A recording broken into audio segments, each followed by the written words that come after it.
All across the Western world, civilization has ground to a halt as everyone is confined to their quarters, so to speak. In many places, theaters were forcibly shut down by local authorities. Other places, they are in the process of closing up of their own accord, seeing as, the entire movie-going public have been confined to their quarters. Pretty much every movie due out in the next few weeks and months have been pushed back indefinitely.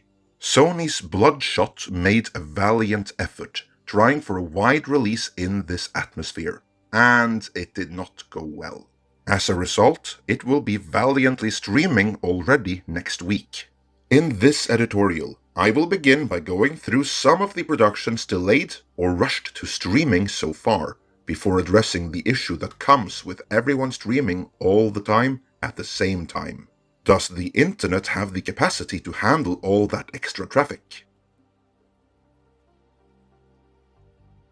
Pretty much every major movie that was scheduled to be released over the next few weeks and months have been pushed back, courtesy of the latest in a long line of viral strains that, the authorities of the Middle Kingdom have bestowed upon the world. In addition to Mulan, Disney pushed back both Black Widow and in what is becoming a running gag, New Mutants. That's a legacy Fox Marvel movie, and an intended trilogy starter set within the continuity of Fox's X-Men movies, which was originally scheduled to be released in April of 2018. Clearly, that didn't happen, and it's been pushed back time and time again since. It was reportedly in need of reshoots, but in the end, it was finished without them, since the cast has simply aged too much in the 3 years it's been since principal photography concluded. None of these movies have received any new release dates. Other movies pushed back with no new release date in sight include, among others, A Quiet Place Part 2, Antlers, and the Chris Rock-helmed Saw continuation, Spiral. Movies pushed back but to a new date, in November and next summer respectively, include No Time to Die and Fast and Furious 9. Those were just some of the highlights. You can rest assured the total list of delayed movies will grow much, much longer before all of this is said and done. And those were just the movies that were ready to be released. The delays will keep on piling up, as pretty much everything that was about to film, or even that was in the middle of filming, has been shut down. That includes Robert Pattinson's Batman, where production has been halted for 2 weeks, so Batman has some time off right now too.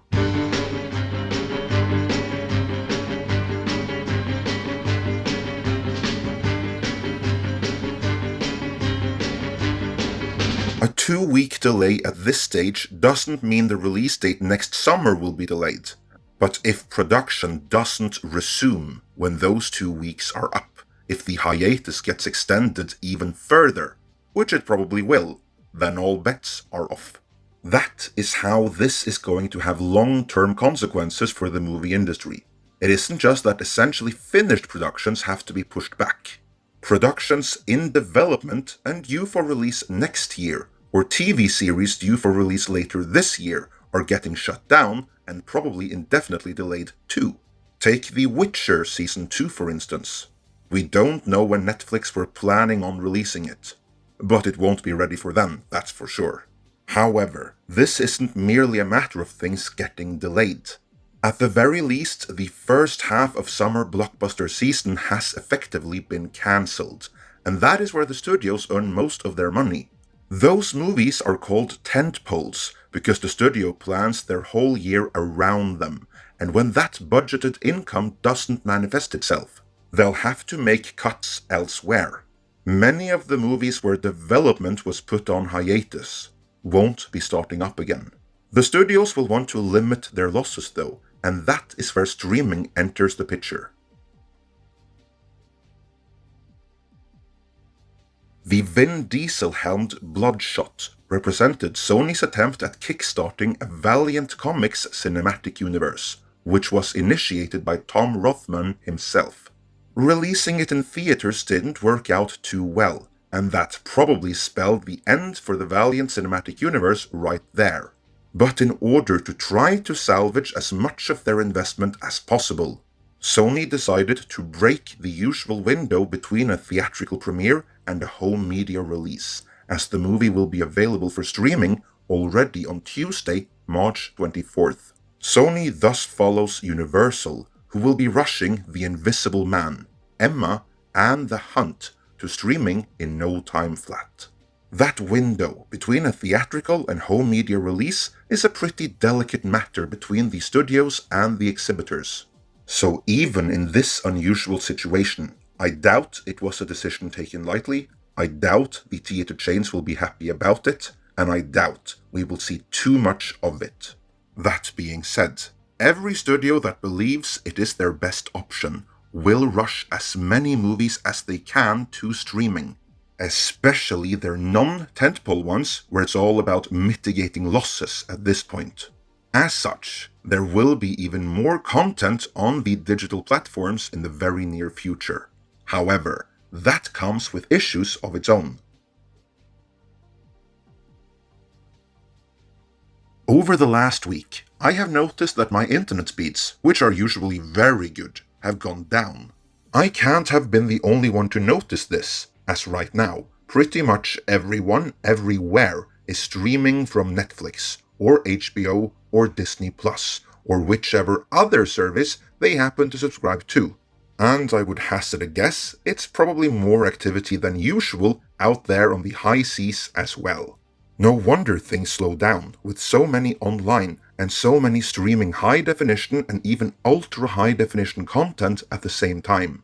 This, then, has some worried that the internet capacity may be so adversely affected by all the streaming that those who are working from home might face connectivity issues or otherwise struggle doing their jobs, which is just about the last thing the economy needs right now. I haven't seen any concerns to this end in the US just yet, but the EU was quickly on the ball. CNN reports that European Commissioner Thierry Breton, who is responsible for the EU internal market covering more than 450 million people, tweeted Wednesday evening that he had spoken with Netflix CEO Reed Hastings. Breton called on people and companies to #switch to standard definition when HD is not necessary, in order to secure internet access for all. In a statement on Thursday, Breton said that given the unprecedented situation, streaming platforms, telecom operators, and users all have a joint responsibility to take steps to ensure the smooth functioning of the internet during the battle against the virus propagation. Luckily, it would appear that Netflix already has this covered, as a Netflix spokesperson told CNN Business that Commissioner Breton is right to highlight the importance of ensuring that the internet continues to run smoothly during this critical time. We've been focused on network efficiency for many years, including providing our Open Connect service for free to telecommunications companies.